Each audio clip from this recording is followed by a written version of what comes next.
Hi folks, Doc Jake from Sioux Nation Ag Center here. It's that wonderful time of year again when the cows are calving. Most of the time, you know, the cows take care of it for themselves, but every once in a while, a cow might need a hand. Bravo, good job cow, you got it, I believe in you. So in situations where you need to help a cow, being acquainted with a set of these is a pretty good idea. Now, the majority of cows that need a hand when pulling a calf can be pulled just by using manpower alone. But in certain situations, we may need to gun up a little bit. That's when this piece of equipment comes in. Call it a calf jack, a calf puller, or a fetal extractor, whatever fits your fancy. This piece of equipment will help that cow give birth by not allowing that calf to slip back in while she's trying to push. Now keep in mind, this piece of equipment has a lot of power. So there's a way that we can use it that's safe for the cow and the calf, and then there's ways that we can use it that maybe aren't as good. What we're going to go through today is how we use this thing so it's safe for the cow and the calf, and then maybe some indications as when it's probably better to skip using the calf puller and go straight to doing a cesarean section. Now, to do this process correctly, we first need to make sure that we put our chains or straps on. Of course, I can't really do this on myself. I need a volunteer. Can I have a volunteer, please? Now, folks, I want to introduce you to Buck. Buck is our unwilling participant in this exercise. Now, Buck's obviously on the outside of the cow rather than on the inside, but the process is still the same. What you'll want to do to start off with is to get your chains on your calf by seeing this loop that's on the end of the chain, running the chain back through that loop like this, so it makes a bigger loop that closes as you cinch down. Then pass the end of that chain over the foot of the calf until you get past this joint. This joint's called the fetlock joint. We want to be past that joint so when we pull, we're not putting tension on the joint itself and causing problems in the future with the calf being able to stand up because his joint hurts. Now, if you're going to use a calf jack to pull this calf out, I don't want to pull this calf with just this chain on this bone. That's a lot of stress on that bone called the cannon bone that ends up bruising it, making the calf less apt to stand up after he's pulled. What I'll do is make another knot called a half hitch.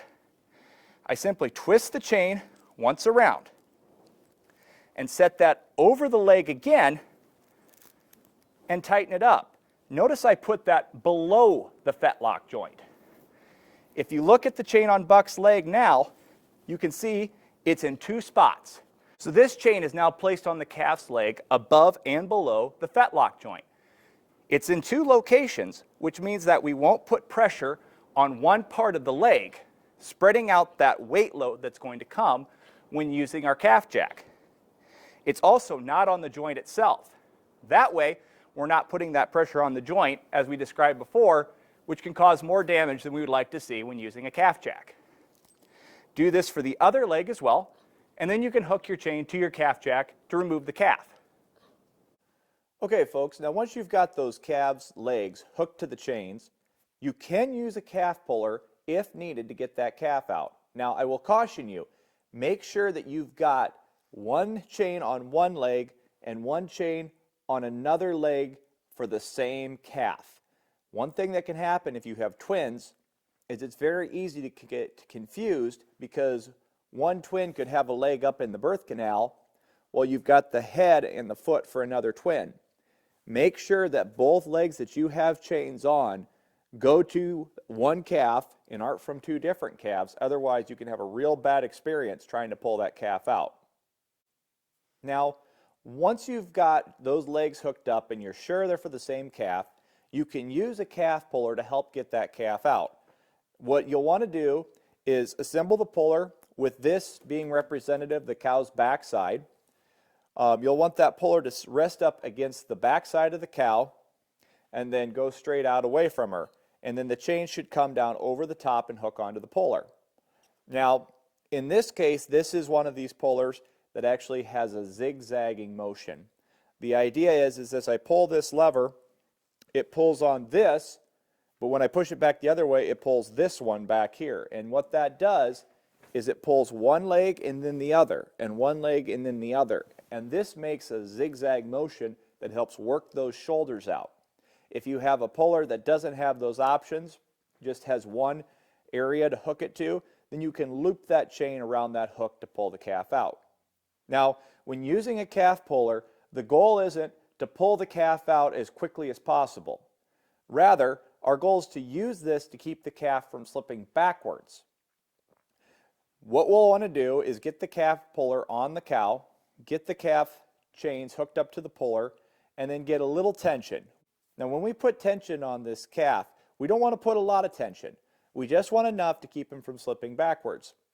Now, if you're pulling this calf and you've got more and more tension to the point where you feel like that you're pulling on it too hard, then stop what you're doing. We can do damage to the calf with this calf puller if we're not careful. If you're in a situation where the calf isn't budging, don't put a bunch more tension on the calf to make him budge. Rather, call the veterinarian to do a cesarean. Now, one last piece of advice when using a calf jack.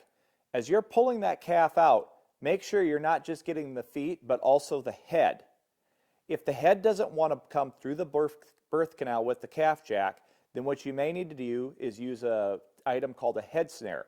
The head snare loops over the calf's head, behind the ears, and then comes around the calf's head and is kind of cinched up right about at the mouth. This then will then come out, the tail of it then comes out of the cow, and you can use your hand to pull on the head while using the calf jack so that the head moves appropriately with the calf's feet so the whole calf comes out. Oh no, that's not it. No, not exactly.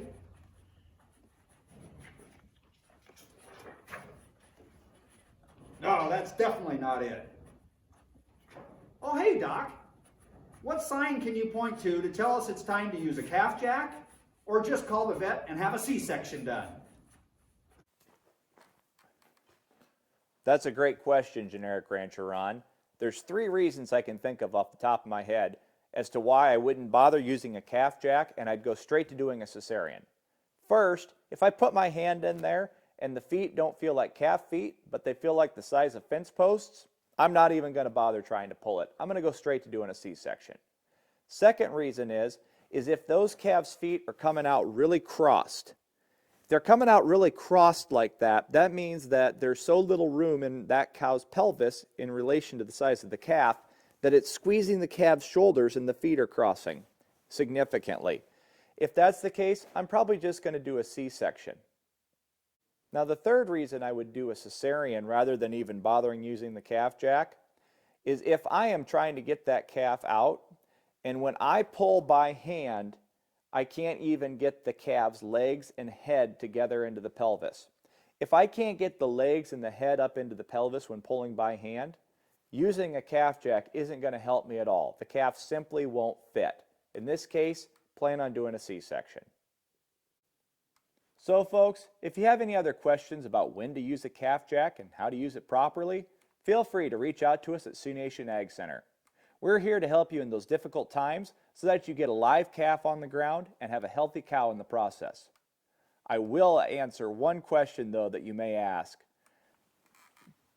Don't tell your pregnant wife you're going to bring this with you to the hospital when she has her baby.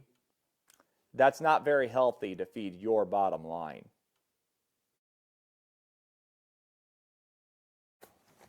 Okay. Notes hidden behind the post. Oh, where's my sign? Nope, that's not it. Start over. You got it. I believe in you. Wonder if I should do that when my wife's in labor. No, that'd be a bad idea. She'll kill me.